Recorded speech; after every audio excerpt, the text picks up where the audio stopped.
할렐루야. 네, 오전에 이어서 계속 말씀 들어갑니다. 요한계시록 13장 6절부터 10절입니다.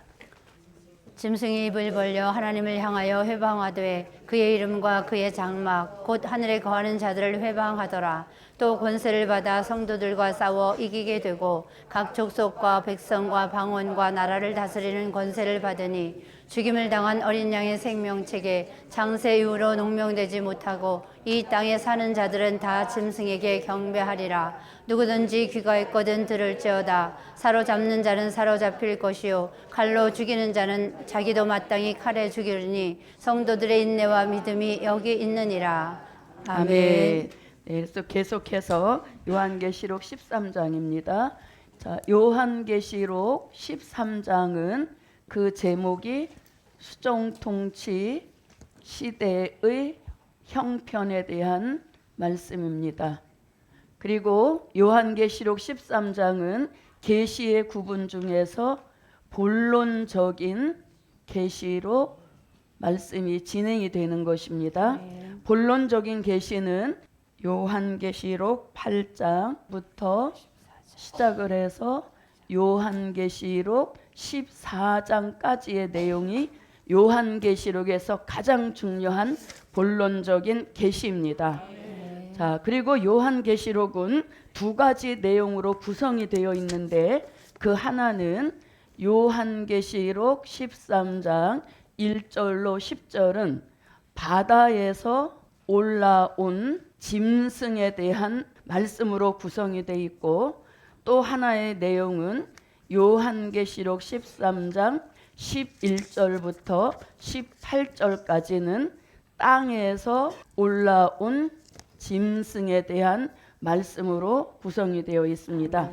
그 중에 이제 오전에 계시록 10장 1절로 10절 바다에서 올라온 짐승에 대한 말씀을 공부하는 가운데 이제 오후에는 6절 말씀부터 시작을 하겠습니다. 자, 그러면 조금 더 보충 설명한다면 여기는 무신론 공산주의가 전 세계를 통치하는 정치적 지배자를 말했다면 계시록 13장 11절로 18절은 이 짐승에게 권세를 받은 거짓 선지자가 종교적 지도자의 행세를 하는 그런 시대로서 계시록 13장은 버림받은 시대인 것을 알려주고 있는 것입니다. 자, 이제 그러면 요한계시록 13장 6절부터 들어가겠습니다. 짐승이 입을 벌려 하나님을 향하여 회방하되 그의 이름과 그의 장막 곧 하늘에 거하는 자들을 회방하더라. 네. 아멘. 자, 여기서 이제 짐승이 등장합니다. 짐승이 입을 벌려 하나님을 향하여 회방하되 그의 이름과 그의 장막 곧 하늘에 거하는 자들을 회방하더라 그랬습니다. 그래서 요한계시록 13장은 그 하나님을 회방하는 시대인 겁니다. 하나님을 회방한다라는 것은 악이 아주 극도로 치받는 그런 시대로서 구원은 찾아볼 수 없는 그런 시대를 알려주고 있는 것입니다. 자, 그럼 여기서 이제 짐승이 이랬습니다. 자, 짐승이 입을 벌려 이렇게 말하는데 여기서 말하는 짐승은 요한계시록 13장 1절 같이 바다에서 올라온 짐승으로서 이 짐승은 요한계시록 13장 3절 같이 용에게서 권세를 받아서 42달 동안 요한계시록 13장 5절 같이 42달 동안 일할 권세를 받아 나온 그 짐승을 가리키는 것입니다. 그래서 바다에서 올라온 짐승이고 용에게 권세를 받아서 42달 동안 수종통치 시대를 지배할 정치적 지배자를 가리키는 것입니다. 자, 그러면 이 짐승을 여기서 말씀한 이 짐승 한번 읽어볼까요? 계시록 13장 1절입니다. 내가 보니 바다에서 한 짐승이 나오는데 뿔이 열이요 머리가 일곱이라. 그 뿔에는 열 면류관이 있고 그 머리들에는 참남된 이름들이 있더라. 네, 이렇게 아멘. 바다에서 올라온 짐승, 7머리 10뿔을 가진 그 짐승이라는 것입니다. 그런데 이제 13장 2절 같이 용에게 권세를 받아 나오는 짐승인 것입니다. 아멘. 여기 2절로 고쳐주십시오. 13장 2절입니다. 내가 본 짐승은 표범과 비슷하고 그 발은 곰의 발 같고 그 입은 사자의 입 같은데 용이 자기의 능력과 보좌와 큰 권세를 그에게 주었더라. 네, 아멘. 용이 가지고 있는 능력과 보좌와 큰 권세를 이 짐승에게 주므로 42달 동안 수정통치 시대를 지배할 일할 권세를 받아 나온 세력을 가리키는 것입니다. 13장 5절입니다. 또 짐승이 큰 말과 참남된 말하는 입을 받고 또 42달 일할 권세를 받으니라. 네, 그럼 이제 이 짐승에 대해서 조금 더 알아본다면 이 짐승은 결국 무신론 공산주의로서 수정통치 시대를 지배하는 지배자를 뜻하는 것이죠. 예, 수정통치 시대를 지배하는 지배자로서 이 지배자에 대한 표현을 오전에도 말씀 배웠습니다만 계시록 17장 9절로 11절에서는 이 짐승을 8째 왕이라고 표현하고 있습니다. 아멘. 왜냐하면 지배자이기 때문에 8째 왕인 것이죠. 그런가 하면 또 이사야 선지자는 이사야 14장 29절에서 이 8째 왕 수정통치 시대를 지배하는 이 짐승을 또 뭐라고도 표현하냐면 독사와 불뱀이라고도 표현하고 있는 것입니다. 자, 그 다음에 또 다니엘 선지자는 다니엘서 7장 8절과 11절에서 이 8째 왕 이 세력을 작은 뿔 이렇게도 표현하고 있는데 이는 다 계시록 13장 수정통치 시대를 지배할 지배자로서 무신론 공산주의를 뜻하는 것입니다. 아멘. 자, 계시록 17장 9절로 11절입니다. 지혜 있는 뜻이 여기 있으니 그 7머리는 여자가 앉은 7산이요 또 7왕이라. 5은 망하였고 하나는 있고 다른 이는 아직 이르지 아니하였으나 이르면 반드시 잠깐 동안 계속하리라. 전에 있었다가 시방 없어진 짐승은 8째 왕이니 7 중에 속한 자라. 저가 멸망으로 들어가리라. 네. 아멘. 그래서 수정통치 시대를 지배하는 지배자를 사도 요한은 8째 왕이라고 표현했습니다. 그 다음에 이사야 선지자는 또 독사와 불뱀이라고도 표현하고 있습니다. 아멘. 이사야 14장 29절입니다. 블레셋 온 땅이여 너를 치던 막대기가 부러졌다고 기뻐하지 말라. 뱀의 뿌리에서는 독사가 나겠고 그 열매는 나는 불뱀이 되리라. 아멘. 네, 독사와 불뱀 같은 세력입니다. 또 다니엘 선지자는 다니엘서 7장 8절과 11절에서 작은 뿔 이렇게 표현하고 있습니다. 아멘. 내가 그 뿔을 유심히 보는 중 다른 작은 뿔이 그 사이에서 나더니 먼저 뿔 중에 셋이 그 앞에 뿌리까지 뽑혔으며 이 작은 뿔에는 사람의 눈 같은 눈이 있고 또 입이 있어 큰 말을 하였느니라. 아멘. 네. 자, 그럼 이제 이 짐승이 무슨 일을 하는가 하면 입을 벌려 하나님을 회방한다 이렇게 말합니다. 짐승이 입을 벌려 하는 말은 뭐라고요? 하나님을 회방한다는 것입니다. 그럼 여기 입을 벌린다는 말씀을 이미 우리가 요한계시록 13장 5절에서 큰 말하는 입을 받고 그 다음에 참남된 말을 한다는 것입니다. 아멘. 계시록 13장 5절입니다. 또 짐승이 큰 말과 참남된 말하는 입을 받고 또 42달 일할 권세를 받으니라. 네. 그래서 짐승은 절대적으로 하나님을 회방하는 참남된 말만 한다는 겁니다. 이 짐승이 말하는 역사에 대해서 다니엘 선지자도 다니엘서 7장 8절과 11절에서 큰 말하는 입을 받아 나온다는 것을 말씀하고 있습니다. 아멘. 내가 그 뿔을 유심히 보는 중 다른 작은 뿔이 그 사이에서 나더니 먼저 뿔 중에 셋이 그 앞에 뿌리까지 뽑혔으며 이 작은 뿔에는 사람의 눈 같은 눈이 있고 또 입이 있어 큰 말을 하였느니라. 아멘. 그때 내가 그 큰 말하는 작은 뿔의 목소리로 인하여 주목하여 보는 사이에 짐승이 죽임을 당하고 그 시체가 상한 바 되어 붙는 불에 던진 바 되었으며. 아멘. 네. 자, 이렇게 이제 짐승이 입을 벌려 하는 말은 뭐냐면 하나님을 무엇한다? 회방한다는 것입니다. 하나님을 회방하는 말을 한다는 것입니다. 자, 그다음에도 보면 하늘에 거하는 자들을 회방한다는 것이죠. 아멘. 그래서 이 수정 통치 시대에는 하나님의 역사는 찾아볼 수 없는 아주 악이 극에 달한 그런 시대가 앞으로 우리 시대에 현실로 온다는 것을 알려주는 것입니다. 그래서 어떠한 일이 있어도 악이 극에 달한 이 수정 통치 시대에는 절대로 저도 여러분도 들어가선 안 되겠습니다. 그래서 이렇게 악이 극에 달한 시대로 이 시대는 버림받은 그러한 시대가 열릴 것을 말씀하고 있는 것입니다. 자, 그 다음에 이제 7절로 들어가 보겠습니다. 요한계시록 13장 7절입니다. 또 권세를 받아 성도들과 싸워 이기게 되고 각 족속과 백성과 방언과 나라를 다스리는 권세를 받으니. 네, 아멘. 또 무엇을 받아? 권세를 권세를 받아 이랬습니다. 권세를 받아. 누가 받아? 짐승. 네, 짐승이 권세를 받았다는 겁니다. 그럼 이 권세의 시작은 요한계시록 13장 2절에서 권세를 받는 것이 나옵니다. 아멘.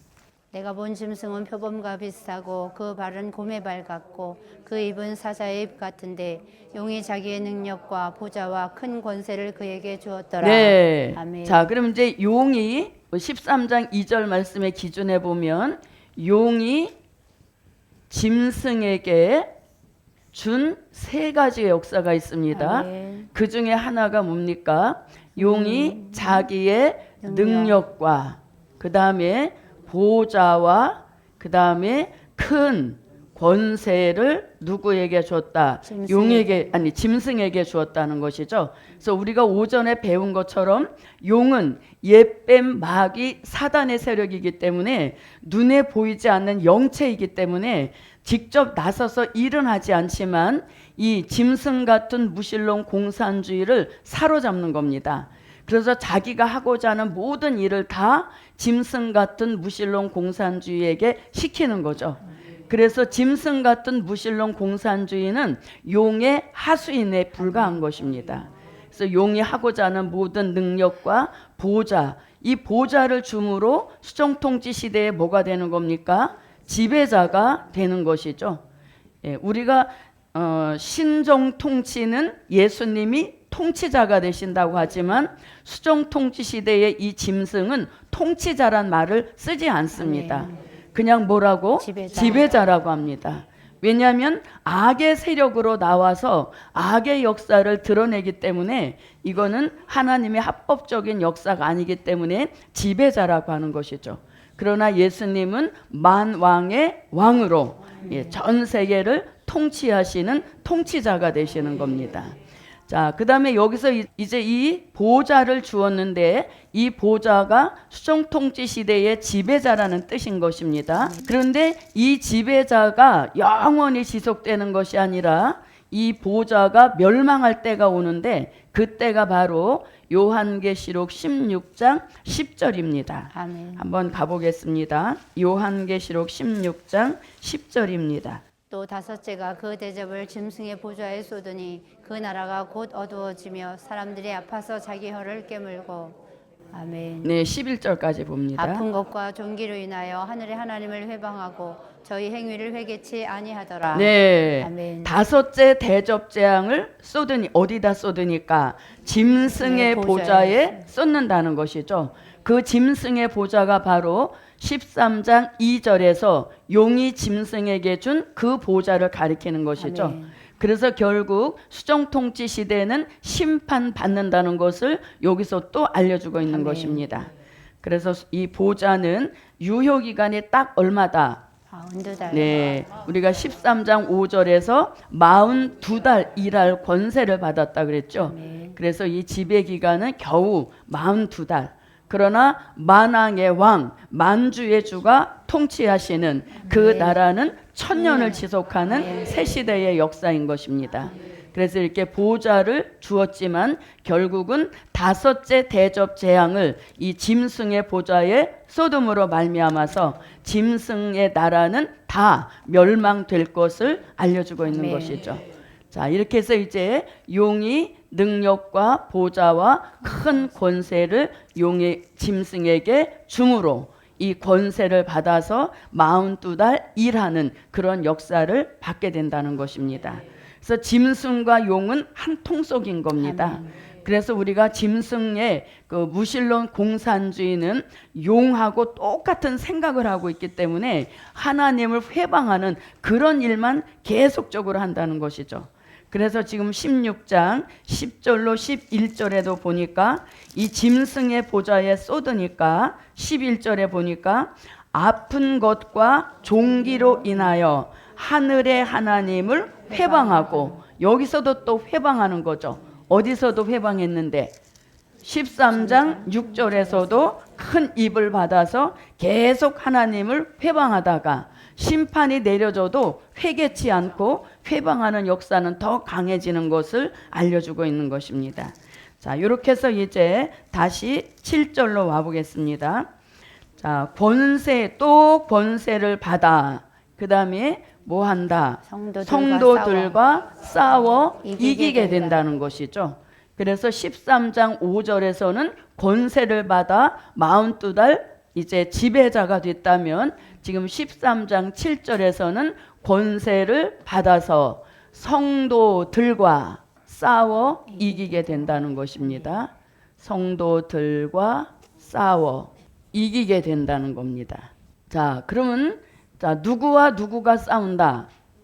짐승과 짐승 같은 무신론 공산주의자와 이 성도들이 싸우게 된다는 겁니다.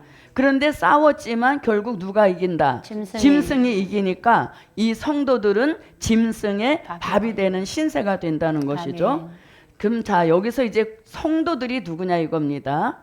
자, 여기서 말씀하는 성도는 요한계시록 12장 17절에 그 여자의 남은 자손을 뜻하는 겁니다. 아멘. 자, 한번 읽어보겠습니다.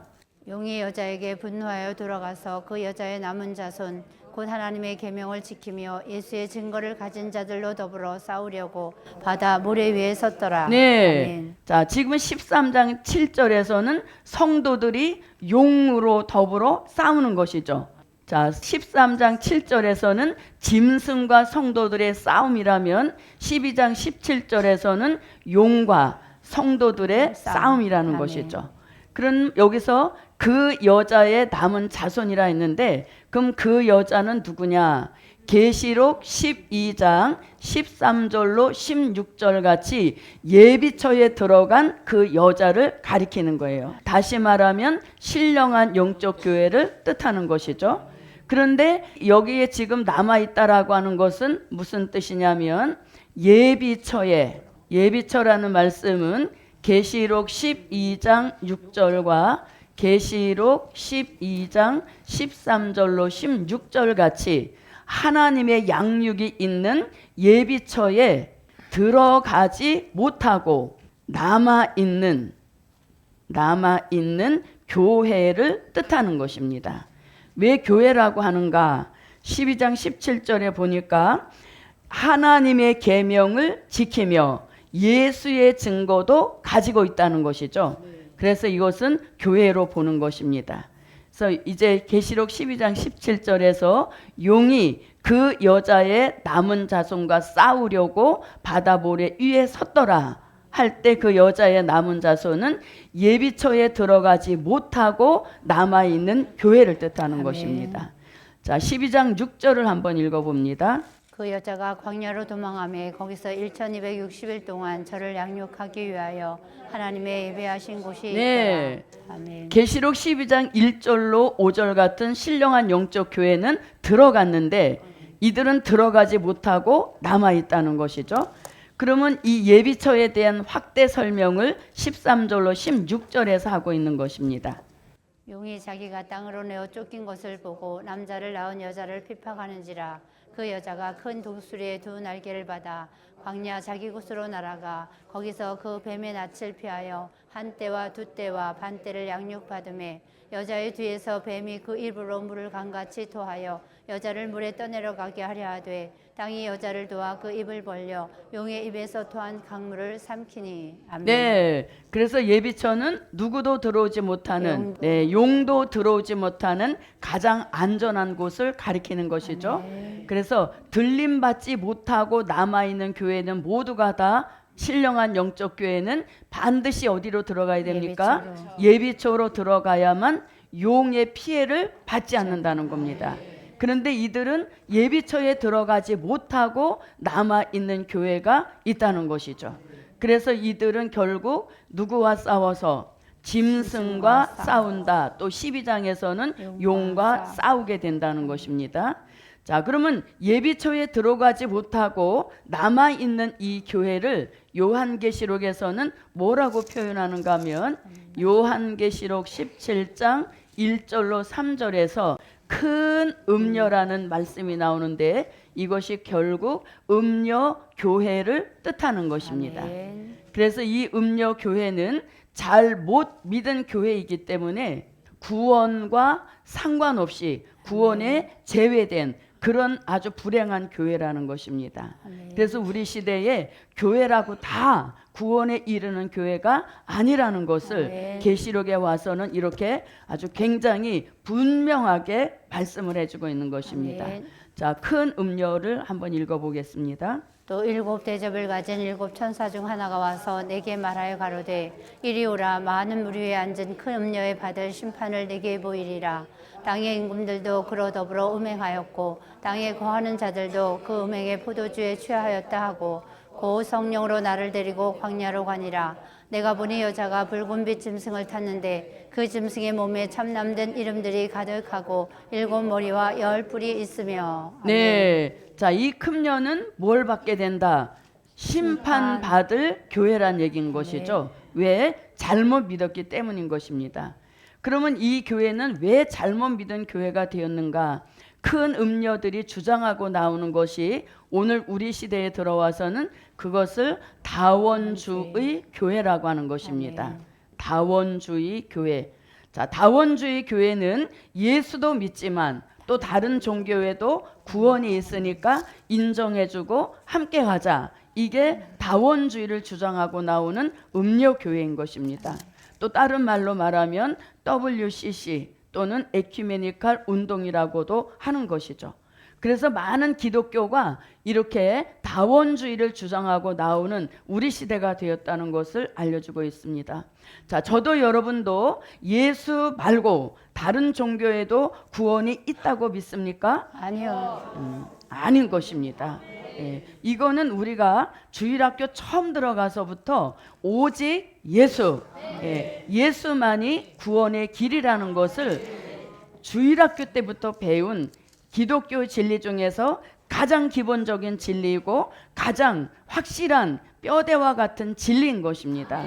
그런 진리가 우리 시대에 와서 흔들리고 있다라고 하는 것은 그만큼 교회에 위험 신호를 보내고 있다는 얘기인 것이죠. 그래서 우리는 다원주의가 틀렸다는 것을 성경 곳곳에서 찾아보려면 얼마든지 찾아볼 수 있는 것이죠. 자, 요한복음 3장 16절입니다. 시작. 하나님이 세상을 이처럼 사랑하사 독생자를 주셨으니 이는 저를 믿는 자마다 멸망치 않고 영생을 얻게 하려 하심이라. 아멘. 자, 이 말씀을 잘 암송하고 있는 분은 아주 주일학교를 우수한 성적으로 졸업한 분들이에요. 왜? 이거 처음부터 이걸 가르쳐 줬잖아요. 그래서 독생자가 뭡니까? 구원자는 오직 예수 한 분이시다. 요거를 주장해 주시는 이런 역사인데 이 진리가 흔들리고 있다는 것이죠. 또 요한복음 14장 6절 예수님이 뭐라고? 내가 곧 길이요 진리요 생명이니 나 예수로 말미암지 않고는 아버지께로 올 자가 없다. 딱 이렇게 단정 지었죠. 그런데 어떻게 다른 종교에도 구원이 있다고 인정할 수 있겠습니까? 그래서 지금 기독교가 너무너무 진리 자체가 흔들리고 있는 이런 시대인 겁니다. 그런데 큰 음료라든가 이런 말씀은 절대 복음서 서신서에는 안 나와요. 왜? 그 시대는 음료 등장 시대가 아닌 것입니다. 우리 시대에 와서 음료가 등장하는 시대가 되었다는 얘기인 것이죠. 자, 그 다음에 또 사도행전 4장 10절로 12절에서도 천하 인간의 구원 얻을 만한 이름 우리에게 주신 일이 없다. 예, 없다. 딱 이렇게 말을 해놓으셨죠. 아멘. 그래서 구원은 다른 길은 없는 겁니다. 아멘. 자, 그 다음에 사도행전 16장 30절로 31절 요건 한번 읽어보겠습니다. 사도행전 16장 30절로 31절입니다. 저희를 데리고 나가 가로되 선생들아 내가 어떻게 하여야 구원을 얻으리까 하거늘 가로되 주 예수를 믿으라 그리하면 너와 네 집이 구원을 얻으리라 하고. 아멘. 네. 자, 선생들이여 어찌하여야 우리가 구원을 얻겠습니까? 하고 사도들에게 질문을 했죠. 그 질문 받은 사도들이 뭐라고? 주 예수를 믿으라. 그리하면 너와 내 집이 구원을 얻으리라. 구원은 오직 예수 한 분뿐인데 이런 다원주의가 나와서 많은 교회를 미혹하고 또 거기에 가입된 기독교들이 늘어나고 있다는 것이죠. 그래서 우리나라만 해도 이 음료 교회와 타협하고 지내는 이런 교단들이 수도 없다는 것입니다. 자, 그 다음에 또 무슨 주의도 있어요? 혼합주의입니다. 기독교만 유일한 교회가 아니고 뭐 다른 타 종교도 섞어보자 이런 것이 바로 혼합주의인 것입니다. 또 오늘 계시록 17장 1절로 3절에서는 여자가 붉은빛 짐승을 타고 나왔다 그랬죠. 그 붉은빛 짐승은 요한계시록 6장 3절로 4절에서 말씀하시는 붉은 말, 공산주의를 뜻하는 겁니다. 그래서 교회가 용공주의, 공산주의도 용납하고 함께 가자 하는 게 바로 음료교회인 것이죠. 그래서 이제는 우리 교회에 공산주의 사상 가진 사람들도 많이 들어와 있다는 겁니다.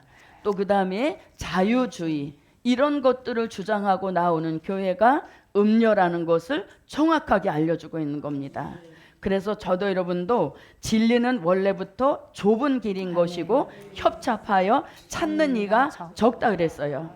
적지만 그 길은 무슨 길? 진리의 길, 생명의 길인 겁니다.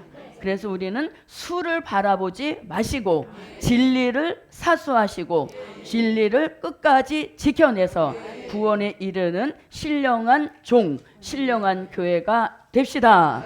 그래서 여기서 이제 성도들과 싸운다 할 때 이 성도들은 그 여자의 남은 자손으로 이건 뭡니까? 버림받은 음료 교회를 뜻하는 것입니다. 자, 그럼 보십시오. 우리 시대에 버림받는 교회가 큰 음료로 나온다는 것은 요한계시록에서 결론적으로 말씀하신 것인데 예수님 살아생전 복음서 시대에서도 이미 잘못 믿은 교회가 나올 것을 복음서 곳곳에서 말씀하십니다. 자, 보십시오. 마태복음 3장 12절에서는 알곡이 아닌 무엇이 나오는 시대? 네, 쭉정이가 나오는 시대인 겁니다. 그래서 마태복음 3장 12절에 보면 자기의 타작마당을 정하게 하사 알곡은 모아 곡간에 들이고 쭉정이는 꺼지지 않는 불에 태우신다 그랬죠. 그래서 이 쭉정이가 안 믿는 교회, 안 믿는 사람이 아니란 얘기인 거예요. 믿었지만 변질됐고 변했기 때문에 쭉정이가 되었다는 것이죠. 자, 그 다음에 또 마태복음 7장 24절로 27절에서는 머리 위에 세운 교회, 모래 위에 세운 집, 이 집이 바로 무너짐이 심하게 되는 그런 집이라는 것이죠. 그래서 이 모래가 뭡니까? 비진리를 뜻하는 것이죠. 자, 그 다음에 또 마태복음 24장 40절로 41절에서는 밭에 있었다. 그 다음에 매를 갈고 있었다. 똑같이 다 뭐 했다? 예수 믿었다는 것입니다. 그러나 막상 그때 가서 보니까 데려감을 당하지 못하고 뭐 했다? 버려둠을 당한 이런 교회도 나온다는 것이죠. 그래서 우리 시대에 교회 분별을 바로 하는 그런 분별력이 있어야 되는 것이죠. 자, 그 다음에 마태복음 25장 1절로 13절에서는 기름 등불 준비하지 못한 미련한 5처녀입니다. 이 미련한 5처녀가 문을 열어달라고 두들겼지만 예수님은 뭐라고? 나는 너를 도무지 모르노라. 알지 못한다. 부인하시는 그런 일이 있다는 것이죠. 또 마태복음 25장 32절로 34절에서는 양이 아닌 뭐다? 염소. 이렇게 복음서에서 이미 잘못 믿은 왼편에 세우는 이런 역사가 있을 것을 내다보고 그 결론이 계시록 12장에 들어와서 또 이 여자의 남은 자손 그리고 이들은 결국 계시록 17장에 음료 교회가 될 것을 알려주고 있는 것이죠. 자, 그다음에 요한계시록 22장 11절에서는 불의한 자, 그 다음에 더러운 자 이렇게 갈라놓는 역사가 있음을 알려주고 있는 것이죠. 자, 이게 다 뭡니까? 버림받을 잘 못 믿은 음료 교회를 복음서에서는 이렇게 표현한 겁니다. 자, 계시록 22장 11절을 한번 보겠습니다. 불의를 하는 자는 그대로 불의를 하고 더러운 자는 그대로 더럽고 의로운 자는 그대로 의를 행하고 거룩한 자는 그대로 거룩되게 하라. 네. 아멘. 그래서 여기서 짐승이 용의 권세를 받아 성도들과 싸워서 이기게 된다 할 때 이 성도들은 잘 못 믿은 음료 교회의 성도들을 뜻하는 것입니다. 자, 그러면 여기서 이제 성도들과 싸워 이기게 한다 할 때, 이긴다 할 때 이 성도는 오전에도 말씀되었지만은 다니엘서 7장 25절에서도 성도라는 말씀이 나오죠. 아멘. 그러나 이것은 구원하고는 상관없는 그런 음료 교회 성도를 뜻하는 것입니다. 다니엘서 7장 25절입니다. 그가 장차 말로 지극히 높으신 자를 대적하며 또 지극히 높으신 자의 성도를 괴롭게 할 것이며 그가 또 때와 법을 변경코자 할 것이며 성도는 그의 손에 붙임바 되어 한 때와 두 때와 반 때를 지내리라. 네, 성도는 그의 손에 붙임바 되어서 한 때, 두 때, 반 때를 지낸다. 그 한 때, 두 때, 반 때가 곧 후 3년 반 수정통치 시대를 가리키는 것입니다. 그래서 우리가 이 시대에 정말 정신을 바싹 차려서 교회의 집 앞에 가깝다, 큰 교회다 이런 눈에 보이는 것들에 현혹이 돼서는 안 되는 겁니다.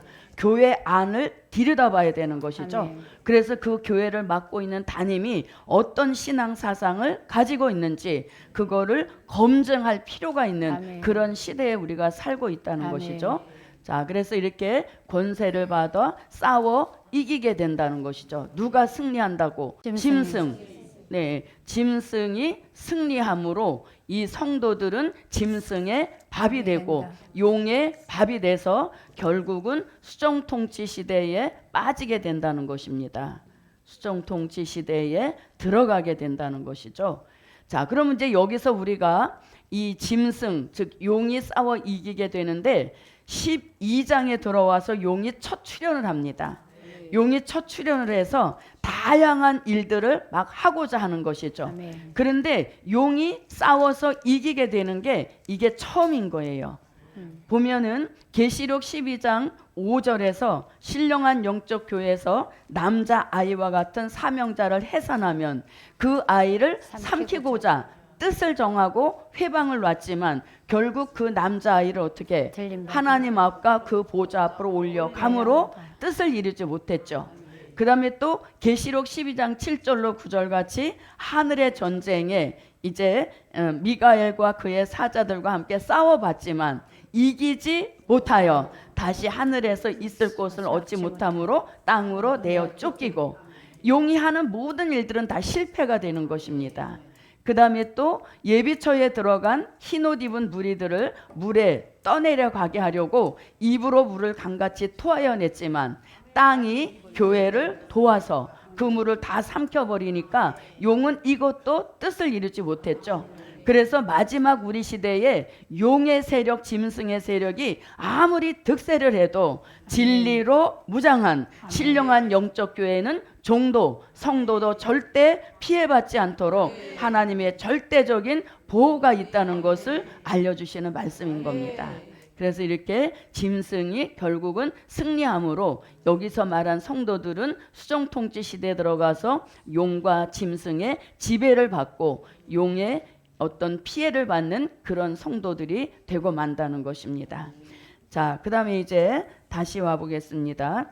7절 또 권세를 받아 성도들과 싸워 이기게 되고, 그 다음에 각 족속과 백성과 방언과 나라를 다스리는 뭐를 받았다? 권세를 받았다. 네, 권세를 받았다는 것이죠. 그래서 권세 얘기가 많이 나옵니다. 자, 여기서 이제 무슨 말씀이 나오는가 하면, 자, 족속, 백성, 방언, 나라를 다스린다 그랬죠. 이건 뭘 가리키냐면, 자, 전 세계를 공산화시키는 시대가 올 것을 내다본 것이죠. 전 세계를 붉은빛 짐승이 공산화시키는 이런 시대가 올 것을 말씀한 것입니다.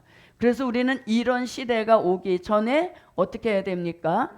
네, 이런 시대가 오기 전에 사는 길을 찾아야 되는 것이죠.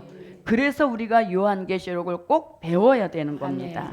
왜? 이런 환란의 시대가 오니까 그런 환란에 피해받지 않고 사는 길을 예비해 놓으셨는데, 그 사는 길 예비는 오직 선지서와 계시록 될 일의 말씀을 통해서만 기록해 놓으셨다는 것이죠. 자, 사는 길은 두 길입니다. 하나는 종된 자가 사는 길이 있는데, 여기서 말씀하시는 종은 계시록 7장 1절로 8절 같이 하나님의 인을 맡고 나오는 14만 4천 종된 자를 뜻하는 것입니다. 이들은 이런 시대가 오기 전에 이미 데살로니가 전서 4장 16절로 17절 같이, 요한계시록 11장 12절 같이 어디로? 공중으로 끌어올려 공중에서 재림의 주를 영접하게 하시는 이 축복을 받으라고 오늘 저와 여러분에게 될 일의 말씀이 들리도록 귀를 열어주신 것이죠. 자, 한번 읽어보겠습니다. 계시록 7장 1절로 4절까지만 보겠습니다. 이일 후에 내가 네 천사가 땅 네 모퉁이에 선 것을 보니 땅의 사방에 바람을 붙잡아 바람으로 하여금 땅이나 바다에나 각종 나무에 불지 못하게 하더라. 또 봄에 다른 천사가 살아계신 하나님의 인을 가지고 해 돋는 데로부터 올라와서 땅과 바다를 해롭게 할 권세를 얻은 네 천사를 향하여 큰 소리로 외쳐 가로되, 우리가 우리 하나님의 종들의 이마에 인치기까지 땅이나 바다나 나무나 해하지 말라 하더라. 내가 입맞은 자의 수를 들으니 이스라엘 자손의 각 지파 중에서 입맞은 자들이 14만 4천이니. 네, 아멘. 14만 4천의 수는 하나님이 마지막 때에 쓰실 종의 수인 것이죠. 아멘. 오늘 새벽에 주신 말씀에 근거한다면 이가 날카로운 새 타작기계로 쓰실 종들을 가리키는 것입니다. 아멘. 자, 이 종들이 나오게 하는 것은 큰 사명이 있는데, 그 사명이 뭐냐면 천년 왕국 이루어지면 그 나라에 들어가서 백성 될 자들을 살리기 위하여서 이 종들을 먼저 나오게 하시는 겁니다.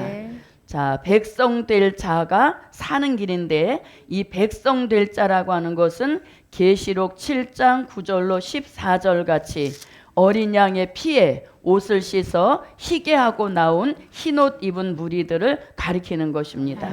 자, 계시록 7장 9절로 14절입니다. 이일 후에 내가 보니 각 나라와 족속과 백성과 방언에서 아무라도 능히 셀 수 없는 큰 무리가 흰옷을 입고 손에 종려가지를 들고 보좌 앞과 어린 양 앞에 서서 큰 소리로 외쳐 가로되, 구원하심이 보좌에 앉으신 우리 하나님과 어린 양에게 있도다 하니, 모든 천사가 보좌와 장로들과 네 생물의 주위에 섰다가 보좌 앞에 엎드려 얼굴을 대고 하나님께 경배하여 가로되, 아멘. 찬송과 영광과 지혜와 감사와 존귀와 능력과 힘이 우리 하나님께 세세토록 있을지로다. 아멘 하더라. 장로 중에 하나가 응답하여 내게 이르되 이 흰옷 입은 자들이 누구며 또 어디서 왔느뇨? 내가 가로되 내 주여 당신이 알리이다 하니 그가 나더러 이르되 이는 큰 환난에서 나오는 자들인데 어린 양의 피에 그 옷을 씻어 희게 하였느니라. 아멘. 네. 자, 이들이 바로 천년왕국이 이루어지면 그곳에 들어가서 백성으로 살 사람들인 것입니다. 네. 그래서 이들은 어디로 들어갑니까? 예비처로 들어가는 이 역사를 반드시 받아야 공산화되는 수정통치 시대를 피하게 되는 것이죠. 네. 그래서 예비처는 우리가 조금 전에 읽어봤습니다만 계시록 12장 6절과 계시록 12장 13절로 16절에서 말씀하고 있는 겁니다. 그래서 계시록을 자세히 모르는 사람은 하나님의 입맞은종 14만 4천 이를 구원받는 사람들의 수라고 이렇게 오해하고 계시는데 실질적 구원받아 나오는 수는 헤아릴 수 없이 많은 그런 흰옷 입은 무리들이 환란에서 나오게 된다는 것이죠. 이들이 환란에서 나올 수 있는 것은 하나님의 인을 맡고 나오는 종된 자들의 다시 예언을 외침으로 아멘. 이 외침을 듣고 회개하고 나오는 사람 흰옷 입은 무리들을 가리키는 겁니다. 그래서 14만 4천이 나오는 목적은 무엇하게 하시려고 다시 예언을 전 세계적으로 외치게 하시는 그 일에 쓰시려고 인을 쳐 종된 자로 구별하여 나오게 하시는 것입니다. 자, 다시 예언이란 말씀은 계시록 10장 11절과 요한계시록 11장 3절로 6절에서 다시 예언이란 말씀을 합니다. 아멘. 저가 내게 말하기를 네가 많은 백성과 나라와 방언과 임금에게 다시 예언하여야 하리라 하더라. 네. 아멘. 자, 다시 예언은 뭐냐? 주님이 오시는데 어느 날 갑자기 도적같이 오시지는 않는 거예요. 자, 초림의 주가 오실 때도 누가 먼저 와서 세례 요한이 먼저 와서 초림의 주의 앞길을 평탄케 예비했죠. 회개하라, 천국이 가까웠느니라. 이렇게 외침 후에 예수님의 공생애가 시작됐듯이 주의 재림도 도적같이 오신다는 복음서의 말씀만 알고 있으면 안 되는 겁니다. 반드시 입맞은 종이 술을 채워 나오면 그들이 전 세계로 나가서 주의 재림이 있음을 외치게 하시는데 그걸 일컬어서 다시 예언이라고 하는 거예요. 요걸 쉽게 말하면 마태복음 25장 5절로 6절에서 보라 신랑이로다 맞으러 나오라 하고 외치는 것을 사도 요한은 다시 예언이라고 한 것이죠. 그래서 그 다시 예언을 더 확대 설명한 것이 계시록 11장 3절로 6절이 되겠습니다.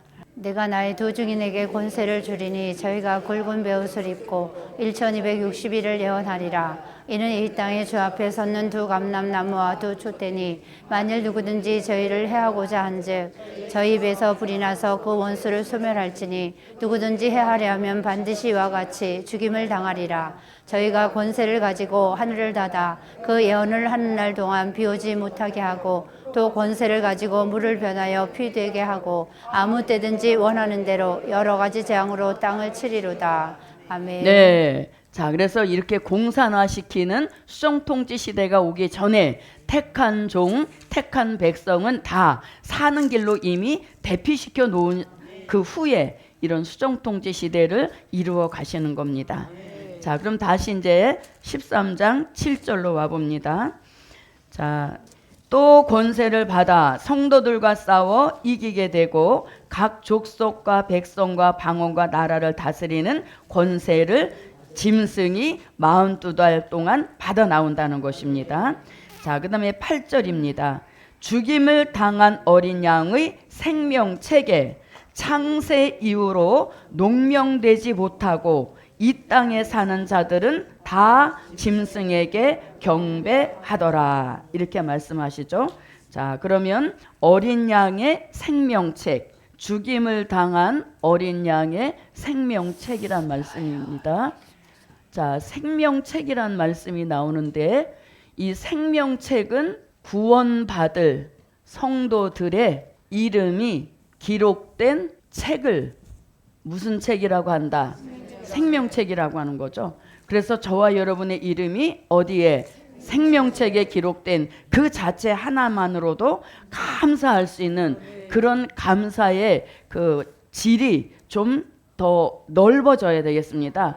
우린 눈앞에 보이는 현실이 좋은 일이 있을 때는 감사하고 그렇지 못할 땐 또 원망하고 이렇게 되는데 감사의 본질은 여기서 시작이 되는 거죠. 그래서 구원받을 성도들의 이름이 기록된 책을 생명책이라고 하는 겁니다. 또 반대로 무슨 책도 있다? 심판책도 있는 것이죠. 그러나 그런 책과는 상관없게 하시고 우리들의 이름은 어디에? 네, 생명책에 기록된 것을 감사하자. 자, 그러면 생명책이란 이름이 이 계시록에 여러 번 나옵니다. 요한계시록 3장 4절로 5절에서도 생명책 말씀 나오고 본문 13장 8절, 요한계시록 17장 8절에서도 나오고 요한계시록 20장 12절과 15절에서도 생명책, 그리고 요한계시록 21장 27절에서도 생명책이란 말씀이 나옵니다. 아멘. 자, 다 읽어보면 시간이 많이 갑니다. 계시록 3장 4절로 5절을 보겠습니다. 그러나 사대에 그 옷을 더럽히지 아니한 자 몇 명이 내게 있어 흰 옷을 입고 나와 함께 다니리니 그들은 합당한 자인 연고라. 이기는 자는 이와 같이 흰 옷을 입을 것이요 내가 그 이름을 생명책에서 반드시 흐리지 아니하고 그 이름을 내 아버지 앞과 그 천사들 앞에서 시인하리라. 네, 아멘. 생명책에 기록된 이름 흐리지 아니하고 예수님이 시인하신다. 이렇게 말씀했죠. 자, 여기 한번 읽어보겠습니다. 무엇이든지 속된 것이나 가증한 일 또는 거짓말하는 자는 결코 그리로 들어오지 못하되 오직 어린 양의 생명책에 기록된 자들 뿐이라. 네, 아멘. 어린 양의 생명책에 이름이 기록돼야 새하늘과 새 땅까지 들어가는 복을 받게 된다는 것입니다. 네. 자, 이렇게 이제 자, 그럼 보십시오. 자, 생명책에 창세 이후로 농명되지 못했다 이렇게 하죠. 창세 이후로 생명책의 이름이 못되지 못했다. 네, 생명책의 이름이 농명되지 못한 자. 자, 그러면 생명책의 이름이 농명되지 못한 것은 두 가지 의미를 갖습니다. 하나는 아예 예수를 믿지 않음으로 인하여서 아예 믿지 않음으로 어디에 이름이 농명되지 못했다? 생명책의 이름이 농명되지 못했죠. 이건 당연한 것이죠. 아예 믿지 않았기 때문에 생명책의 이름이 농명되지 못한 겁니다. 그런데 우리 시대에 와서 중요한 게 뭐냐면 생명책의 이름이 뭐해질 수도 있다. 지워질 네, 수도 그걸 우리가 주의를 해야 됩니다. 생명책의 이름이 흐려질 수도 있는 그런 시대가 우리 시대죠. 아까 어디서 읽었습니까? 요한계시록 3장 4절로 5절에서도 읽었고 또 출애굽기에도 보면 출애굽기 32장 32절로 33절에서도 이름을 흐리신다는 말씀이 있죠. 아멘. 자, 보세요. 지금 우리가 무슨 얘기에다가 농명되지 못한 자가 나오냐면 13장 7절에서 성도들과 싸워 이기게 됐다 그랬죠. 그럼 거기에 누가 등장합니까? 성도가 등장을 하죠. 그럼 이 성도들은 처음부터 농명되지 못한 게 아니라 성도라는 이름을 붙인 걸 보면 생명책의 이름은 기록이 되었겠죠. 아멘. 그래서 성도라고 했겠죠. 그러나 잘 못 믿은 믿음이 변질됨으로 인하여서 생명책의 이름이 흐려진 경우란 얘기인 것이죠. 아멘. 그래서 우리가 생명책에 농명되지 못한 자라고 할 때 이제는 우리가 이렇게 확대해서 생각을 해봐야 되는 겁니다. 아예 믿지 않음으로 농명되지 못한 것은 당연한 것이지만 오늘 본문 13장 7절에서 성도들과 싸워 이기게 된다 할 때 그 성도들은 처음에는 바로 믿음으로 생명책의 이름이 기록이 되었지만 잘 못 믿은 음녀화된 교회가 되므로 이름을 흐리신 이런 경우란 얘기인 것이죠. 그래서 우리가 이 복음을 받으면서 은혜 시대에 가지고 있던 고정관념들이 많이 바뀌는 이런 역사가 있는 것을 알 수 있는 것이죠.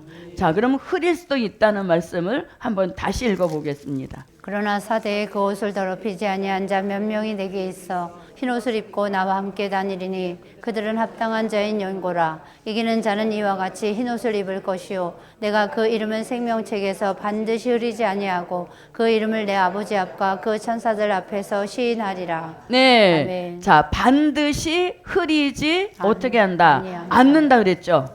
그럼 반드시 흐리지 않는다는 것은 이면으로 생각해 보면 무엇할 수도 있다.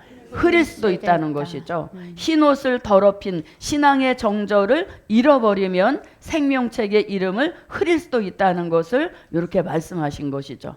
자, 출애굽기도 한번 보겠습니다. 그러나 합의하시면 이제 그들의 죄를 사하시옵소서. 그렇지 않사오면 원컨대 주의 기록하신 책에서 내 이름을 지워버려 주옵소서. 여호와께서 모세에게 이르시되 누구든지 내게 범죄하면 그는 내가 내 책에서 지워버리리라. 네, 책에서 지워버리리라 이렇게 말씀하시죠. 그래서 우리는 생명책의 이름이 흐리지 않도록 저도 여러분도 흰옷 신앙의 정절을 끝까지 지키자. 그러면 절대 이름은 흐리지 않게 되는 것입니다. 네. 자, 그 다음에 이제 보겠습니다. 자, 농명되지 못하고 이 땅에 사는 자들은 다 짐승에게 경배하리라 이랬죠. 그럼 이 땅에 사는 자들은 누구를 가리킵니까? 그렇죠. 이 땅에 사는 자들. 이 땅에 사는 자들은 결국 수정통치 시대에 들어간 사람들을 가리키는 것이죠. 자, 수정통치 시대에 들어간 사람들은 그 시대에 들어가서 무엇한다? 짐승에게 무엇한다? 경배한다는 것이죠. 자, 경배한다는 것입니다. 자, 짐승에게 경배한다. 이것 자체가 벌써 이미 정확한 신앙에서는 이미 변질됐다는 것이죠. 우리는 오직 누구에게만? 하나님께만 경배하라는 것이 어제도 주신 말씀인데 여기서는 짐승, 그것도 무신론 공산주의를 경배한다고 하는 것은 벌써 생명책의 이름이 흐려졌다는 증거가 되는 것이죠. 그래서 이들은 이 땅에 사는 자들은 다 짐승에게 경배한다는 겁니다. 자, 오늘은 여기까지 마치겠습니다. 예, 기도드립니다. 고맙고 감사하신 아버지 하나님, 우리 시대에 교회가 변질되어서 음녀교회화 된다는 것이 사도 요한을 통하여 기록한 교회의 비밀입니다. 이 비밀을 바로 깨닫고 교회 분별 바로 하여서 끝까지 생명책의 이름을 지켜낼 수 있는 크신 은총을 베푸시옵소서. 드린 예물에 큰 축복 주실 줄 믿사옵고 예수 그리스도의 이름으로 기도하옵나이다. 아멘.